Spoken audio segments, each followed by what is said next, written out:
Bonjour et bienvenue à TV Mag. Aujourd'hui, nous recevons Mme Léonie Duchesne, qui est la superviseure clinique de l'organisme Je Vis pour la prévention du suicide. C'est en Estrie. Bonjour Léonie. Bonjour. Vous allez bien? Oui, ça va bien, merci. Et toi? Oui, ça va très, très bien. Léonie, les gens connaissent l'organisme Je Vis. Je pense que ça fait plusieurs années que ça existe. Les débuts de l'organisme, c'était quand exactement? Oui, en fait, ça a commencé en 1986. Oui. Ça a commencé à l'école secondaire Lebert à Sherbrooke. Ah! Ouais. Donc, c'est venu là, de l'initiative d'un professeur. Donc, initialement, Je Vis, ça s'adressait principalement aux jeunes de l'école.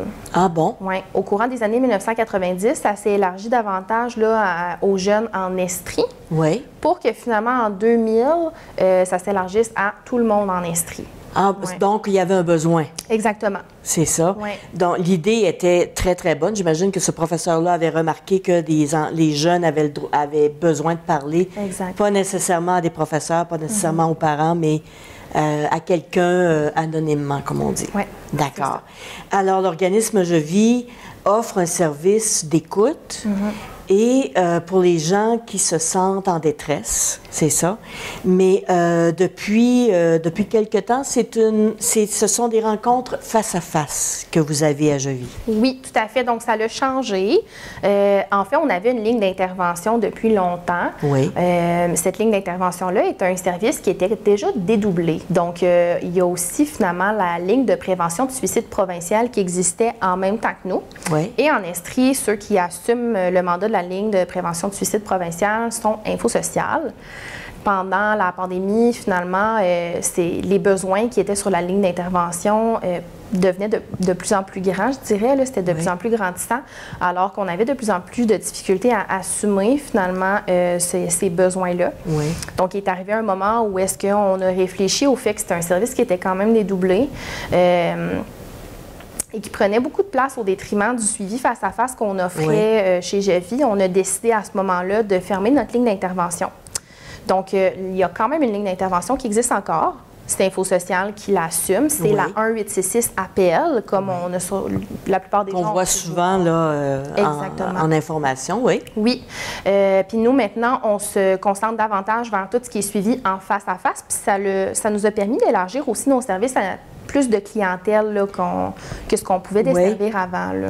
Ouais. Comme vous disiez, Je Vis a commencé pour les jeunes au secondaire. Maintenant, est-ce que vous avez un portrait de la clientèle, si on peut appeler ça clientèle, là, de ceux qui viennent vous voir ou qui vous appellent?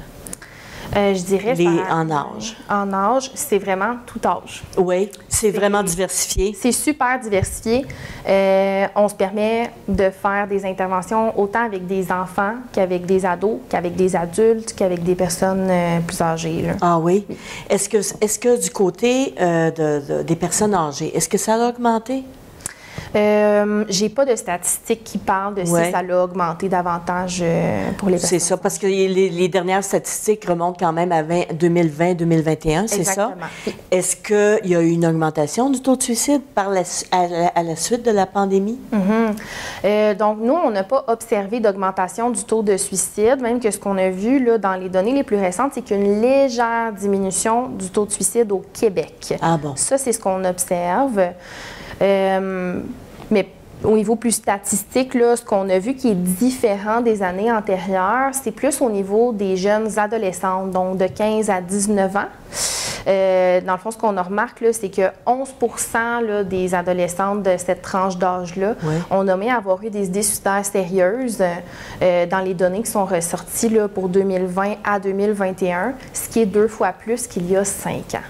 Donc, on voit qu'il y a une augmentation de la détresse là, chez ces jeunes adolescentes-là, puis aussi une augmentation là, au niveau du taux de fréquentation des soins d'urgence, des hospitalisations. Là. Ouais. Est-ce qu'on peut dire, même sans avoir les statistiques, que les médias sociaux peuvent influencer de ce côté-là? C'est vraiment une super de bonne question.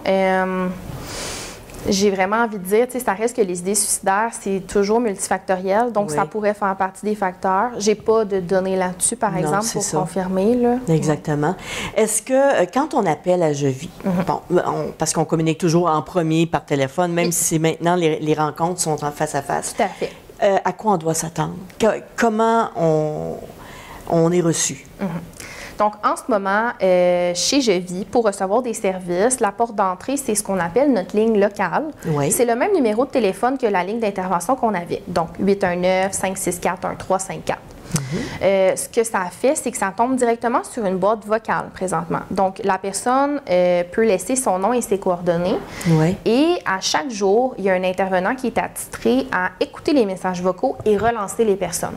Ah bon? Donc, la personne peut s'attendre à être relancée dans un délai de 24 à 72 heures. Je dirais qu'on essaie de les relancer le plus rapidement possible pour vrai. Là, oui. On se donne ce délai-là parce que des fois, on le sait qu'il peut y avoir des débordements au niveau des demandes qui nous sont faites. Oui. Mais on le fait toujours le plus rapidement possible et c'est toujours un intervenant qui est formé, qui relance la personne, qui prend un temps avec elle pour venir évaluer ses besoins, explorer la situation et déterminer la meilleure offre de service chez Je vis, puis voir en même temps est-ce qu'il y a une référence qui est pertinente à faire dans une autre ressource. Ah bon, d'accord. Oui. Alors, dans le fond, il y a quelqu'un de formé qui rappelle pour voir les besoins exacts et pour être capable pas de faire un diagnostic comme de raison, mais de guider cette personne-là. Oui. Et c'est à ce moment-là qu'on offre le rendez-vous face à face si on sent que la personne en a besoin? Exact. Ah oui? Oui. Puis quand on arrive justement au rendez-vous, est-ce que les gens sont un peu... est-ce qu'ils ont un peu d'hésitation à aller vous voir en face à face avec les intervenants?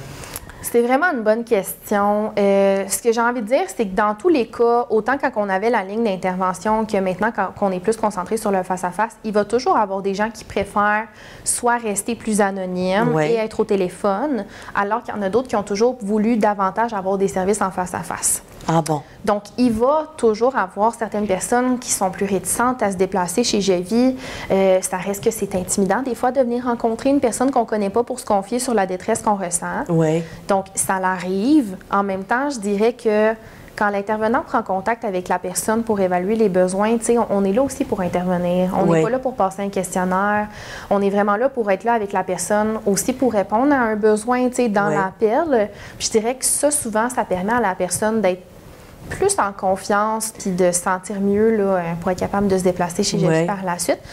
Là, je parle beaucoup de déplacements chez Je vis pour venir faire les suivis. Avant la pandémie, il y a certaines offres de services qui se donnaient à domicile. Ah bon, oui. C'est quelque chose éventuellement qu'on a l'intention de remettre en place. Ce n'est pas encore remis en place, mais ça peut être une option aussi qui est envisagée. Puis pour certaines personnes, des fois, qui ont peut-être un petit peu plus de limitations, quelqu'un qui habite super loin sur le territoire qu'on dessert, dans certains contextes, on peut se permettre aussi d'y aller par le visioconférence. Oui. Oui. C'est toujours à déterminer et à discuter avec la personne. Il n'y a jamais rien coulé dans le béton, sauf qu'on essaie quand même de venir s'adapter à la situation de la personne pour lui offrir des services. Parce qu'il y a des personnes qui n'ont pas de transport. Exactement. Ceux qui demeurent dans le milieu rural, bon, c'est peut-être plus difficile pour eux de se déplacer comme ça. Quand, si on revient justement à la pandémie, est-ce que vous avez remarqué une hausse de l'urgence que les gens ressentaient lorsqu'ils appelaient ou qu'ils voulaient avoir des services? Est-ce qu'il y avait une urgence de... Donc, en fait, ce qu'on a observé, puis c'est plus des observations de terrain. Oui. Puis, je vais embarquer un peu dans les termes un petit peu plus techniques, mais les intervenants de Je vis sont formés pour ce qu'on appelle estimer la dangerosité d'un passage à l'acte suicidaire. Ça fait partie du travail des intervenants. Et normalement, les gens qui nous appelaient sur la ligne d'intervention, les indices de danger qu'on était capable d'estimer, c'était toujours très varié. Ça pouvait aller de pas de danger à un danger qui est imminent. C'était très varié. Alors que pendant la pandémie, ce qu'on a remarqué, c'est que beaucoup de gens nous appelaient en danger grave, d'un passage à l'acte suicidaire à court terme, dans un état plus d'urgence à recevoir des services. C'est vraiment quelque chose qu'on a observé terrain pendant la pandémie sur la ligne d'intervention chez Je vis. Et le fait est que les gens étaient isolés? Ça fait partie des raisons. C'est sûr que ça remonte un petit bout, mais tu sais, les mesures sanitaires faisaient en sorte que pendant un temps, les gens étaient isolés, ne pouvaient pas aller voir leurs proches. Ça contribuait définitivement à la souffrance. Il y avait aussi le fait que tout le monde, quand ils vont pas bien, utilise des stratégies finalement pour se sentir mieux. On s'entend qu'il n'y avait pas grand-chose qui était accessible. Là. On ne pouvait pas aller voir nos proches, tout était fermé. On ne pouvait pas aller prendre un café avec un ami. Exact. Passer une certaine heure, on ne pouvait plus sortir dehors. Fait que définitivement, ça a eu aussi un impact sur à quel point les gens avaient de la latitude pour gérer la détresse qu'ils vivaient. Là. Ah, c'était quelque chose. Donc, j'imagine que les services ont dû s'adapter à la situation au fil des semaines, finalement, parce que c'était une situation qui était hors de contrôle pour tout le monde. Exactement. C'est ça. Ouais. Est-ce que, par exemple, un jeune mineur qui vous appelle, qui veut, qui demande un rendez-vous, qui a des idées suicidaires ou qui veut se confier, est-ce qu'il peut le faire en toute, sans avoir à prévenir les parents? Donc ça, c'est toujours un peu complexe. Je dirais, personnes mineures, 14 ans à 17 ans, oui, il n'y a vraiment aucun problème. Ils peuvent nous contacter et faire eux-mêmes leur demande de service. Ce qui arrive, c'est que le consentement peut être donné par la personne elle-même à partir de 14 ans pour recevoir des services. Bon, d'accord. 13 ans et moins, c'est les parents qui doivent donner le consentement pour recevoir des services pour leurs enfants. Donc, si on a, par exemple, un jeune de 13 ans qui nous appelle pour recevoir des services chez Jevis, c'est sûr qu'on ne va pas le rappeler. On va définitivement prendre un temps avec le jeune. Ce qui arrive, par exemple, c'est que nous, au niveau de la confidentialité, en raison du consentement, on n'a pas le choix d'essayer de prendre contact avec les parents. Parce qu'il y a aussi le fait que c'est les parents qui sont responsables d'assurer la sécurité des enfants et des jeunes de 13 ans et moins. Donc, nous, on n'a pas le choix de pouvoir divulguer l'information qui leur permet d'assurer cette sécurité-là. On ne dirait pas tout. On ne se permet pas de briser la confidentialité et de tout nommer ce que le jeune nous a dit. C'est pas du tout ça. Non. Sauf que les éléments permettant aux parents d'assurer la sécurité du jeune, ça, on n'a pas le choix finalement de les transmettre aux parents. D'accord. Puis j'imagine qu'en général, les parents sont ouverts à ça aussi. Hein? Quand on apprend ça, que notre enfant veut avoir de l'aide, je pense pas qu'il y ait personne qui dise non de ce côté-là. Non, c'est ça. Mais en tout cas, généralement, les parents sont super mobilisés puis souhaitent recevoir de l'aide pour leurs enfants. Puis tu sais, je dirais que c'est vraiment rare là, qu'on reçoit des appels de jeunes de 13 ans et moins. C'est généralement les parents ou l'école qui vont nous contacter pour des services. Justement, ça vient à ma prochaine question. Qui peut appeler? Par exemple, moi, admettons que j'ai une amie ou un ami que je vois qu'il ne se sent pas bien, qu'il ne va pas bien, mais qui dit tout le temps « Ah, ça va bien, il n'y a pas de problème et on sait que, bon, il a vécu des choses. » Est-ce que moi, par exemple, je pourrais appeler Jevis pour avoir des conseils, savoir comment peut-être l'encourager à appeler ou est-ce qu'on peut faire ça?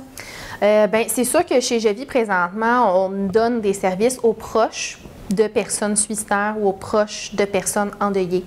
Donc, c'est sûr qu'en tant que proche, si vous ressentez le besoin d'appeler, de savoir comment être outillé pour en parler, comment être outillé pour soutenir notre proche qui a des idées suicidaires, comment prendre soin de soi là-dedans aussi, parce que ça reste que des fois, ça peut être quelque chose qui fait vivre de l'impuissance, de l'anxiété.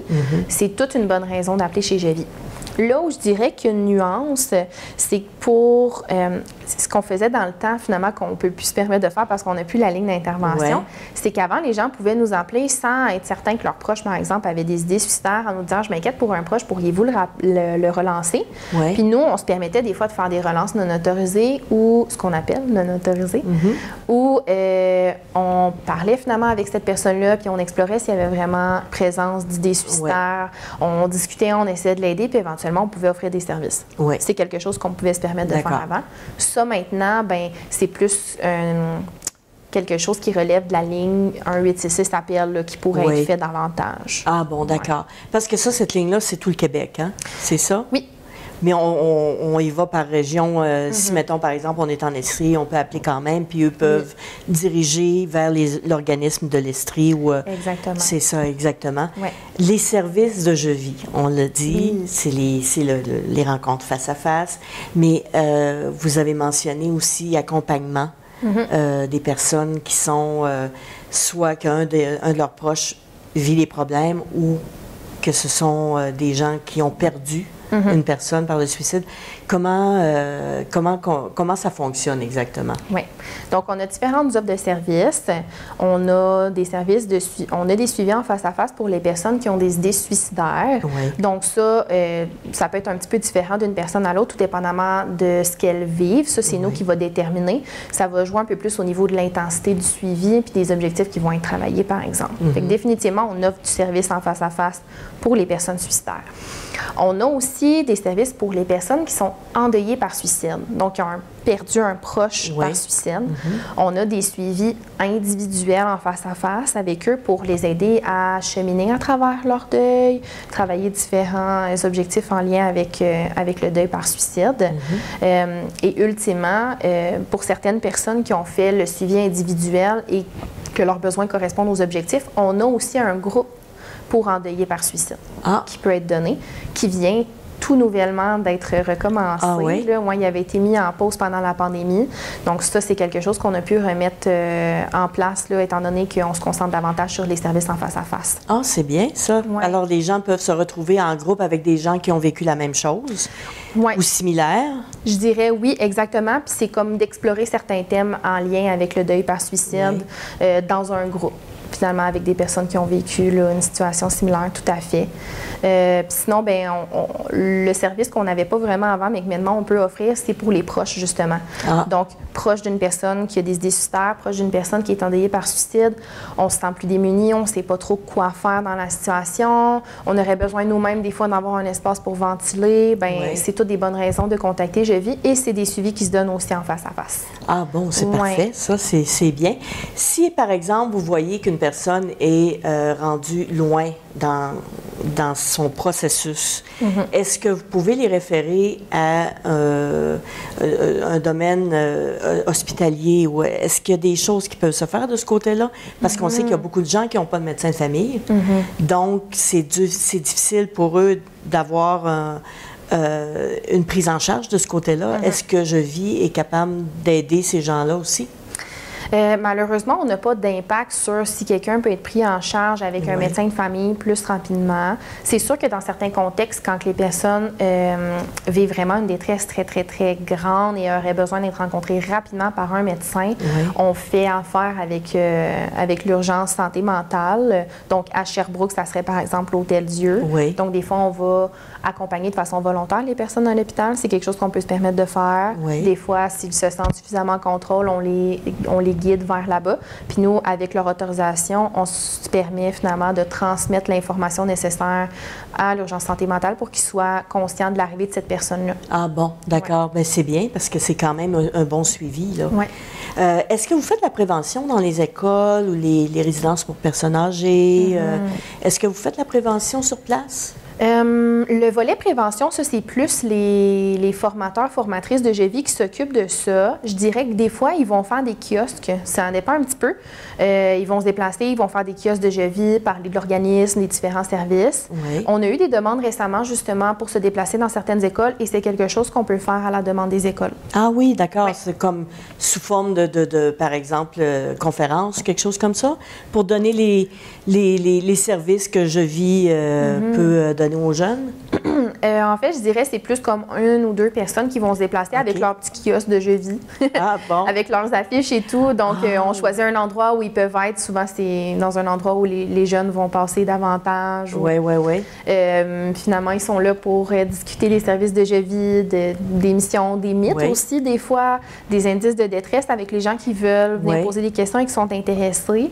Fait que c'est des choses qui arrivent des fois dans les écoles. C'est quelque chose aussi qu'on a déjà vu, par exemple. Je vis qui s'est déplacé au Carrefour de l'Estrie avec un kiosque aussi. Donc, tout dépendamment des demandes qui nous sont acheminées, on peut se déplacer pour faire de la prévention. Ah bon, d'accord. Le message est lancé.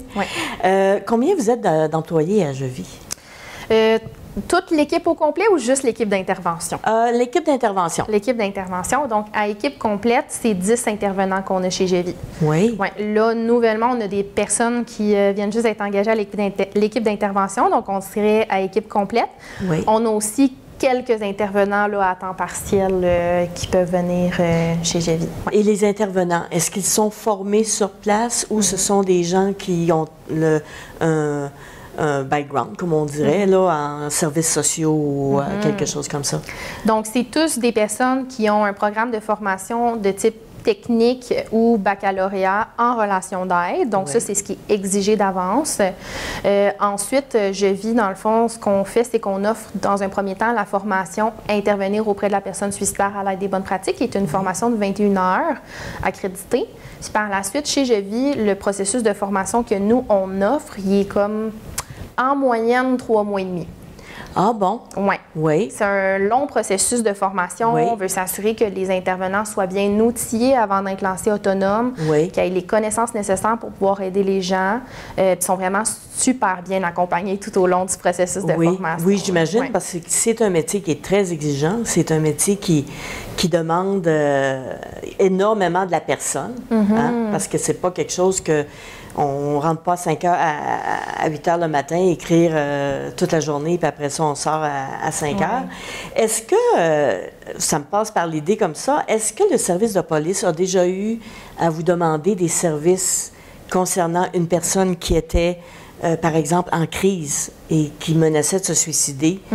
Puis, parce que je pense qu'ils ont quand même des intervenants dans le système de police. Mais est-ce que vous avez déjà eu des demandes de ce côté-là? En fait, c'est super intéressant. Puis je remarque que j'avais complètement oublié d'en parler, mais on a une intervenante présentement. C'est un projet pilote qui est situé au poste de police de Sherbrooke et qui peut accompagner les policiers sur des interventions de crise, justement. Donc, elle se déplace terrain pour ça. Parce qu'on le sait, des fois, les policiers, ils sont confrontés à ça. Ils interviennent sur plein de types de situations. Donc, on a une intervenante qui est sur place là, 4 jours par semaine pour se déplacer avec les policiers quand c'est nécessaire. Quand c'est nécessaire, quand il y a une personne en crise. Tout à fait. Puis quand elle est déjà occupée et qu'ils en ont besoin, ils peuvent nous appeler directement chez Je vis via une ligne partenaire, donc pour les professionnels, pour faire des demandes, là, soit qu'on sorte pour aller intervenir auprès de la personne ou qu'on prenne un temps avec elle au téléphone. Ah bon, c'est parfait ça. Est-ce que du point de vue monétaire, est-ce que Je vis peut profiter de subventions ou ce sont les dons du public qui fait que... je dirais que c'est les deux. J'ai pas par cœur là, les chiffres, mais je dirais que ça ressemble environ à un 40 50 presque là, de subventions gouvernementales, récurrentes et non récurrentes. Puis sinon, le reste, là, c'est tout de l'autofinancement que Je vis va chercher. D'accord. Donc, s'il y a des gens qui sont intéressés à faire un don, ils peuvent aller sur le site Internet de Je vis, que vous allez voir dans le bas de l'écran avec les numéros de téléphone. Et ils peuvent faire un don pour aider à ce que cet organisme aussi si important puisse continuer à vivre. Oui, puis pour vrai, on encourage beaucoup aussi les initiatives de la communauté. Ça arrive des fois que les gens nous appellent et nous disent « Ah, on aimerait ça, faire une activité de financement pour Je vis. » Puis nous, ce qu'on se permet de faire, c'est de leur donner un petit peu plus de visibilité. On va les afficher sur notre réseau social. Donc, c'est sûr que nous, on est toujours bien contents quand ça arrive. Ben oui, c'est un beau partenariat. Exactement. Alors, Léonie, merci beaucoup d'être venue, de nous avoir donné toute cette information-là. Ça a été un plaisir de vous recevoir. Bien, merci beaucoup à vous. Puis, longue vie à Je vis. Oui. Merci beaucoup. Alors, ça complète notre émission pour aujourd'hui. Revenez-nous demain à 12h30. Au revoir.